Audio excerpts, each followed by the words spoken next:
walay angay nga kabalakan, kay siya nga nagtuyo kanato makagagahom sa tanan.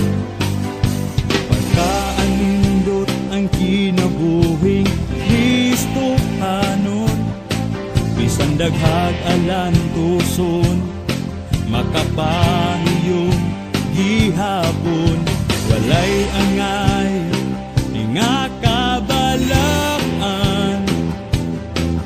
kay siya nga nagtuyo kanato makagagahom sa tanan.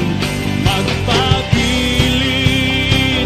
kami kanimo, muagi man ang problema, may kasulbaran, way makababag sa mong pagsimba, kay ikaw man ang takos na pasidunggan.